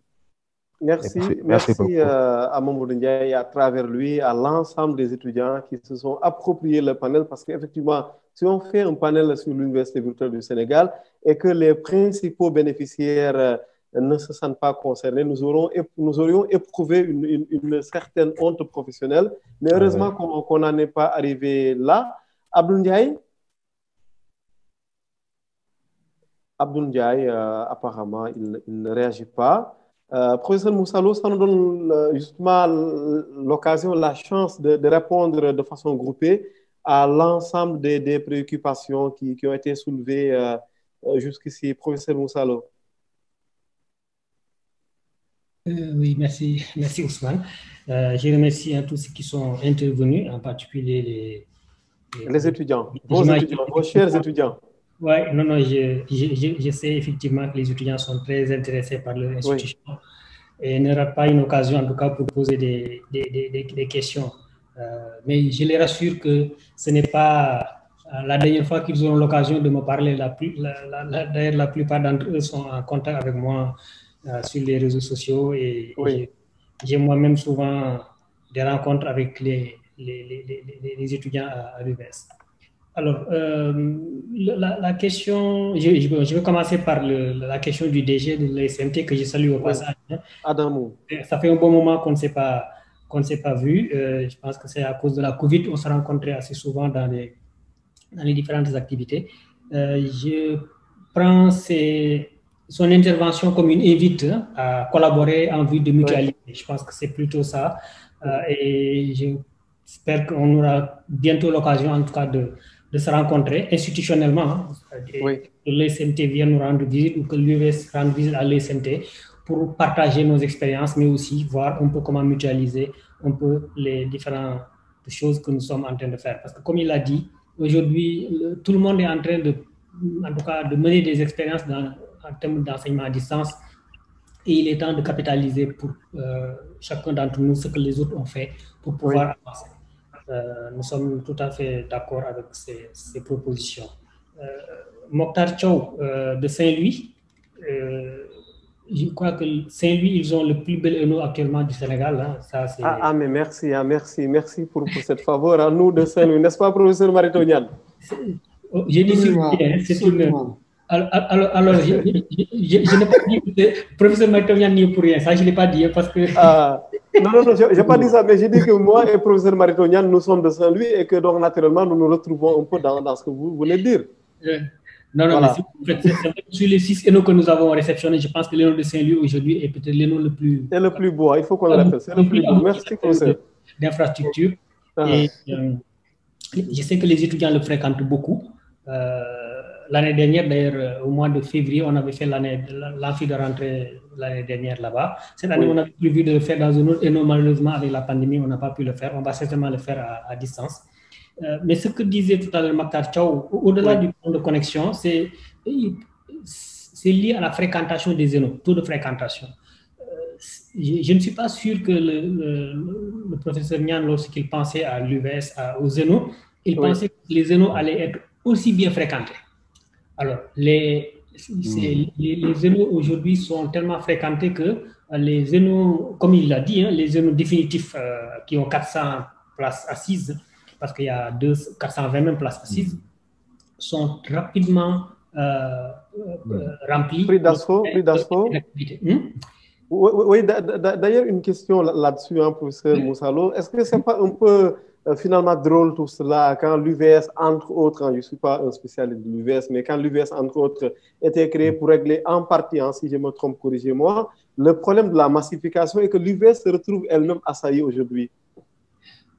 Ce n'est pas le jeu un peu qui se retourne contre l'UVS, non? Je ne dirais pas ça.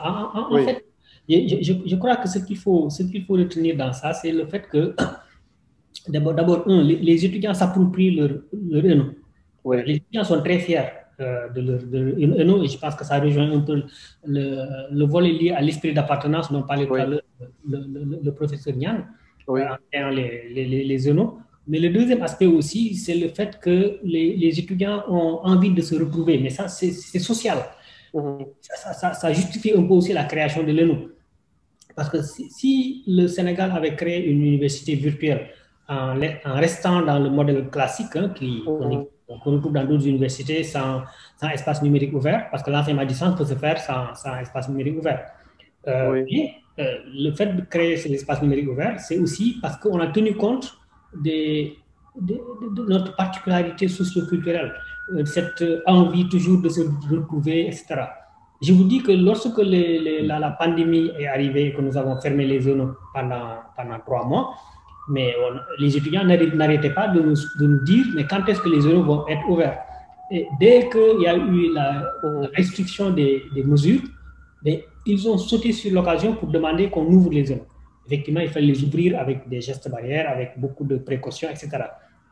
Et même de la deuxième vague, c'est la même chose. Donc, juste pour dire que quand même, l'ENO joue un rôle extrêmement important dans le dispositif de l'UVS. Et je pense que c'était une excellente idée. Aujourd'hui, en tout cas, personnellement, je pense, avec le recul, que c'est à cause de l'ENO que aussi, je pense que ça participe beaucoup aussi à la réussite, en tout cas, des étudiants. Bon, pour la dernière question de Mamadou Ndiaye, par rapport à l'entrepreneuriat, l'UVS aujourd'hui, en tout cas, a beaucoup travaillé avec des partenaires qui avaient déjà des projets d'incubation, notamment l'ambassade de France qui a un projet qui s'appelle Teranga Tech Incube, qui a démarré il y a 2 ans et dans lequel l'UVS a 9 sites, je crois, sur les 12. Mais l'objectif de l'UVS, c'est d'avoir son propre dispositif d'incubation. Et aujourd'hui, nous sommes en train de travailler là-dessus. Et cette année, c'est une de nos priorités. C'est même affiché dans les priorités budgétaires. C'est que le développement de l'entrepreneuriat. Parce que nous savons pertinemment que l'auto-emploi est quand même des solutions, en tout cas, pour permettre l'employabilité de nos étudiants. Et comme nous avons des étudiants qui, pendant le cursus, ont beaucoup développé cette capacité d'autonomie, cette capacité, cet esprit d'initiative, avec tout ce qu'ils ont comme bagage en termes de leadership, mais aussi de numérique, développer l'entrepreneuriat pour ces étudiants-là peut être en tout cas très, très bénéfique. Et nous sommes aussi en relation avec le PSEJ, Programme sénégalais pour l'entrepreneuriat des jeunes, où beaucoup de nos étudiants aussi sont actuellement des lauréats et sont en train de suivre des formations. Merci beaucoup, professeur Moussa Lo. Je sais très bien que vous nous devez peut-être quelques autres prises de parole, mais là, on est presque à la fin du panel. Sûrement, comme c'est promis avec l'UVS, on fera une série de panels pour aborder tout un ensemble de problématiques en lien avec le développement de l'enseignement numérique digitalisé. Vous allez nous revenir peut-être sur quelques mots concernant le bilan, même si à proprement parler, on ne va pas parler de bilan. Professeur Mary-Teuw Niane, Mamadou Dramé, d'abord professeur Mary-Teuw Niane, la suite, vous la voyez comment aujourd'hui? L'UVS face aux défis non pas forcément liés à, disons, à la connectivité, mais aux défis même du contenu. Vous voyez comment cette perspective-là? Oui, je pense que d'une part, l'UVS au niveau du contenu, l'UVS a fait beaucoup de développement de contenu depuis sa création. L'UVS a démarré avec simplement 5 filières, vous voyez. Aujourd'hui, quand Moussa Lo parlait des filières, je n'ai pas entendu le nombre, mais c'est démultiplié. Donc, il y a eu un effort énorme, particulièrement, et j'insiste beaucoup sur le numérique, qui est déjà l'outil, je dirais, de fonctionnement de l'UVS, mais aussi l'UVS est assis, et c'est aujourd'hui sans doute l'université publique qui a le plus de filières dans le numérique. Et pas seulement des filières, je dirais, générales, mais des filières très spécialisées et porteuses. Donc, ceci est important. Alors, 2 choses juste que je rajouterai. Alors, Moussa, en parlant de fréquentation de l'ENO, vraiment, ça me fait chaud au cœur. Ça me fait chaud au cœur d'entendre cela. Et maintenant, l'autre aspect, est-ce que les populations aussi fréquentent les ENO? Parce que c'était aussi dans le concept que l'UVS soit aussi au service de la communauté et l'ENO doit jouer ce rôle-là. C'est pour ça d'ailleurs il y avait comment on appelle ça encore, la salle de télémédecine. Elle était dedans. Le deuxième aspect, c'est Ousmane qui l'a effleuré. Et je pense que c'est bon peut-être de modifier un tout petit peu la perception. Beaucoup de gens pensent que l'UVS a été créé pour en fait désengorger les universités. Non, l'UVS n'a pas été créé dans ce sens-là, même si l'UVS y participe. L'UVS a été créé dans le cadre de la carte universitaire qui a été élaborée. L'UVS, c'est un maillon de cette carte universitaire. Dans les universités, vous avez l'université Amadou Mahtar Mbow, vous avez l'université du Sine Saloum El Hadji Ibrahima Niass, et celle qui n'a pas été démarrée, c'est l'université du Sénégal oriental de Tambacounda et l'université arabo-islamique. De la même façon, vous avez les ISEP, les ISEP dans ce système, et ensuite maintenant, vous avez l'université virtuelle du Sénégal. Donc, c'est un ensemble dans lequel est l'UVS qui joue son rôle avec ses spécificités, comme les autres universités aussi jouent leur rôle avec leurs spécificités. Et ce sont des universités d'égale dignité, et ce qui l'explique, l'orientation des bacheliers se fait de la même façon à l'UVS qu'à l'UCAD, qu'à l'UGB, etc. Je voulais vraiment souligner cela parce que c'est sans doute ce qui a fait que l'UVS n'est pas une université qu'on peut classer comme une université de seconde zone. C'est une université pleine et à part entière. D'accord, merci. Merci, professeur Mary-Teuw Niane. Mamadou Dramé? Oui, moi, je voulais plutôt rebondir sur, je pense, une intervention, une question de M. Saliou Fandiaï, qui parlait de quand l'expansion de ce modèle d'enseignement aux autres universités. Je voulais juste rappeler que les autres universités sont en plein dedans, même si c'est moins de faire de l'enseignement typiquement en ligne, 100% sur des modules, plutôt que d'être dans ce qu'on va appeler l'enseignement hybride aujourd'hui. Je pense que ça, c'est peut-être le défi qu'ont les autres universités, c'est-à-dire aujourd'hui comment permettre à ce que chaque étudiant ait au moins une expérience d'autour de 30-35% d'enseignement ou d'apprentissage par le numérique, parce que notre économie devient de plus en plus numérique, et quand on dit ça, c'est que même les métiers traditionnels sont en train de se transformer. Donc, ce n'est pas que la problématique des nouveaux métiers, mais c'est la problématique d'une transformation des usages qu'on a aujourd'hui. Donc, je pense que les autres universités sont dans cette dynamique pour être en train de travailler beaucoup avec le centre de calcul Ousmane Seck de l'université Gaston Berger, avec qui on travaille sur ces problématiques, mais également sur les problématiques de certification des compétences, oui. D'où le fait de rebondir également sur cette intervention sur l'entrepreneuriat. Je pense que oui. On sort d'un conseil présidentiel sur l'emploi et j'ai l'habitude de dire ce que l'enseignement supérieur ou les écoles de formation peuvent faire, c'est vraiment améliorer cette employabilité. Et il n'y a pas meilleur moyen de permettre cette employabilité que de travailler sur les compétences transversales, de travailler sur l'accompagnement à l'entrepreneuriat. J'avais juste une contribution également, ou peut-être une question au professeur Lo et professeur Maïtonian. Je pense que le risque peut-être qu'on fréquente assidûment ces TNO, j'espère que ça ne va pas nous ramener peut-être à ce que l'État fasse plus d'investissements, à passer de 50 à 100, mais je me dis derrière, est-ce que c'est peut-être pas une aubaine peut-être pour, je vais dire, je ne sais pas si le mot sera décentralisé, mais comment est-ce qu'au niveau de certaines structures, comme des bibliothèques qui existent ou d'autres centres socioculturels qui existent, on pourrait déconcentrer ou décentraliser des activités de ces zénos-là plutôt que d'être dans une logique d'avoir des bâtiments construits par l'État. Merci beaucoup, Momo Dramé. Je rappelle que vous êtes le CEO de Digital School Technologies. On parle d'entrepreneuriat. Ça me permet de partager une image, je pense, qui résume un peu ce que vous voulez. Hein. Quand on parle vraiment d'agilité, on voit cette image de vous. Rapidement, mais on reste toujours sur la thématique du jour. C'est quoi déjà la collaboration, éventuelle ou pas, entre une start-up comme la vôtre et l'UVS ou les acteurs de l'enseignement à distance globalement au Sénégal? Alors, j'ai l'habitude de dire que je pense qu'il est temps de ne pas accepter qu'on soit appelé start-up parce qu'on a quand même le même âge que l'UVS. On a été créé en 2013.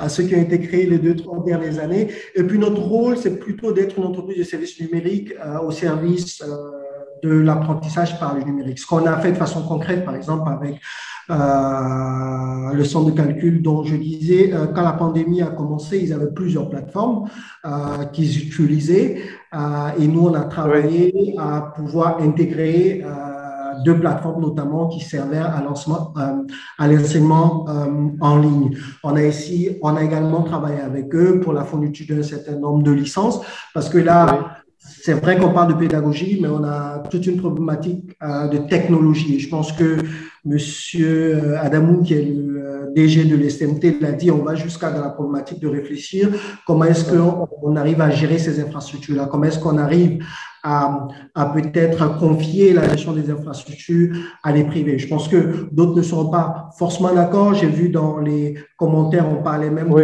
de protection des données, pourquoi on confie un certain nombre de services aux GAFAM. Mais pour moi, il faut balancer les deux. Il faut pouvoir suivre les tendances technologiques de ce que font les meilleures universités dans le monde, mais en même temps, de pouvoir développer aussi des propres technologies qui nous permettent d'assurer cette souveraineté-là, cette souveraineté numérique, qui ne sont pas des questions ou des choses à négliger. Je pense qu'on en a beaucoup à apporter. Sur le support numérique, mais également l'UVS également a beaucoup apporté aux autres universités parce que ce qui manque en étant un acteur du système, c'est que autant on a une université virtuelle, autant on a d'autres universités qui peinent encore à adopter la pédagogie numérique. Donc, on a beaucoup, je vais dire, de compétences qui existent aussi bien dans le privé que dans les autres universités, mais on n'arrive pas à avoir cette concertation des acteurs. Je pense qu'il y a un cadre. Alors, ça peut être dans cadre de l'observatoire dont a parlé notre ami marocain, ou encore d'autres observatoires sur le plan national ou d'autres forums. Je pense qu'il y a eu des discussions. Mais je pense qu'il faudrait toujours garder des cadres de concertation et d'échange, parce que tout le monde a été surpris par cette pandémie, même les plus grandes universités dans d'autres pays dans le monde, parce qu'une chose est d'avoir une expérience dans le numérique, une chose est de se dire, écoutez, on n'a plus accès à nos locaux, à notre manière d'enseigner, et qu'il faut tout révolutionner et qu'on n'a pas le temps pour le faire. Merci beaucoup Mamadou Dramé. On a largement dépassé le temps imparti, mais je pense que l'UVS le vaut, les enjeux aujourd'hui le valent. Merci d'avoir répondu à notre invitation. Je présente mes excuses également au public pour les nombreuses mains levées, mais évidemment, tout le monde comprendra que ça va être difficile de donner la parole à tout le monde. C'est pourquoi nous avons d'ailleurs partagé nos coordonnées dans le champ de la conversation, parce que c'est promis à l'Université virtuelle du Sénégal qu'on fera un ensemble de sessions en lien avec son cœur de métier pour permettre les meilleurs partages d'expériences, pour permettre les meilleurs croisements de regards sur une problématique aujourd'hui qui nous regarde tous. Et comme dit précédemment, le numérique, ce n'est pas une option. Il n'y a pas à choisir si on doit y être ou pas. On y est déjà. Il faut juste voir comment profiter des avantages du numérique et aller vite dans un esprit d'inclusion numérique totale. Je termine par le professeur Moussalo qui va se projeter, qui va nous donner également un petit regard sur la marche de l'UVS en termes de bilan, même si le terme semble inadéquat. Professeur Mary-Teuw Niane, un mot de conclusion à vous? Disons simplement, je dirais bravo à l'UVS et bravo aussi aux étudiants qui font confiance à l'UVS. Et il y a beaucoup encore à faire, il y a beaucoup d'innovations encore à introduire. Et comme disait tout à l'heure Mamadou Dramé, effectivement, est-ce qu'à la fin de la construction de 50 ENO, est-ce qu'il faut continuer à faire des ENO? Peut-être que la question de l'esprit d'appartenance sera définitivement réglée et que l'UVS pensera autre chose que les ENO. Donc, l'avenir appartient en fait aux acteurs aujourd'hui de l'UVS, les enseignants-chercheurs, les techniciens et les étudiants de l'UVS. En tout cas, je dis bravo. Merci beaucoup, professeur Mary-Teuw Niane. Merci infiniment à vous, parce que, comme je le dis, vous êtes un habitué de nos émissions au Sénégal, à la radio, au sens classique du terme, comme en ligne. Et ça, on vous en remercie. On comprend très bien votre passion, votre engagement et votre amour même, on ose le terme, pour tout ce qui est enseignement, partage et savoir au Sénégal et en Afrique. Professeur Moussalo, le mot de la fin, même si bien sûr on comprend à écouter les nombreuses questions que rien n'est fini, qu'on ne fait que démarrer. Oui, merci Ousmane. C'est vrai qu'il y a beaucoup de questions sur lesquelles j'aurais souhaité pouvoir répondre, mais comme je disais tout à l'heure, les étudiants de l'UVS, ils savent où me trouver et on aura l'occasion d'en reparler certainement. Et s'il y a une occasion d'avoir une autre émission justement sur toutes ces questions qu'ils posent, ce sera avec plaisir en tout cas. Voilà. Donc en tout cas, merci beaucoup Ousmane pour cette opportunité que vous nous avez donnée de parler de l'UVS, de discuter surtout de l'UVS, parce qu'il s'agit de ça. Comme j'ai l'habitude de dire, c'est un modèle que nous avons à parfaire. Il y a beaucoup à faire. Ce n'est pas fini et nous sommes tout le temps en parfaite auto-évaluation. Nous avons adaptation, remise en question, voir quelles sont les difficultés, essayer de trouver des solutions. Et les étudiants nous aident beaucoup parce qu'ils n'hésitent pas justement à poser les problèmes, mais aussi souvent à proposer même des solutions. Et c'est quelque chose, je pense, qu'il faut saluer. Donc, je salue tous les participants. Je salue le professeur Mary-Teuw Niane, ancien ministre de l'enseignement supérieur, et M. Dramé. Et je salue tous les participants, particulièrement la communauté UVSoise qui nous a suivis tout cet après-midi-là. Ousmane, merci en tout cas pour cette opportunité et à très bientôt. Je vous en prie, c'est à moi de vous dire merci, professeur Moussalo, pour la prise d'un gros risque, le fait de vous confronter intellectuellement, au sens positif bien sûr, avec l'ensemble des acteurs intéressés par la question de l'enseignement à distance. Et je comprends, j'ose dire, au risque de fâcher un peu les précédents panélistes des autres panels, que ça doit être le deuxième panel le plus réussi. J'ose pas dire le premier, mais ça doit être sûr que c'est le deuxième panel le plus réussi. Quand je dis réussi, je ne vais pas trop vite en termes d'appréciation. J'en juge un peu par l'intérêt, par l'attention, par le nombre des inscriptions, par le nombre de commentaires, d'interpellations des étudiants à travers nos plateformes digitales. Pour avoir été conscient de tout cela et s'être prêté à l'exercice, professeur Moussa Lo, sûrement ça ne devait pas être facile, mais en même temps, vous comprenez très bien qu'on est dans un espace universitaire où pacifiquement, tranquillement, dans la meilleure considération possible, on peut quand même avoir des débats comme ça dans un total respect et avancer. Effectivement, Mamadou l'a dit également et le professeur Maritonien, l'ensemble du public, c'est important de poser des thématiques comme ça, d'avancer. C'est l'esprit, l'unique philosophie de ces après-midi de la tech que nous avons lancé depuis maintenant bientôt un an. On va d'ailleurs fêter au mois de mai, Inch'Allah, la première année de ces après-midi de la tech qui reçoivent des acteurs au Sénégal et à l'étranger parce que le premier invité est un Béninois qui travaille un peu au pendant béninois de l'Agence de l'informatique de l'État du Sénégal. Merci infiniment à tout le monde d'avoir été encore une fois au rendez-vous. Continuez à suivre un peu notre chaîne YouTube. Vous allez retrouver l'ensemble des panels concernant un peu ces après-midi de la tech depuis bientôt un an. Nous vous donnons rendez-vous, Inch'Allah, mercredi prochain. Nous serons, si tout va bien, s'il ne neige pas, comme dit l'ami professeur Mamadou Bal, ancien directeur de la télévision nationale, s'il ne neige pas, on va se retrouver, Inch'Allah, mercredi prochain. On sera le mercredi 5 mai 2021 à partir de 15h. Et on va parler d'une thématique, vous en serez sûr, qui va parler de tout le monde. On va parler des banques autour du thème, autour de la question le tout digital rime-t-il avec une meilleure qualité de service quand on parle de la banque au Sénégal. Merci à tout le monde. Je précise que ce panel fera l'objet de replay un peu dans la soirée, Inch'Allah, sur l'ensemble de nos plateformes digitales. Merci pour me répéter parce que merci ne suffit jamais et je vous donne rendez-vous la semaine prochaine, Inch'Allah. À bientôt.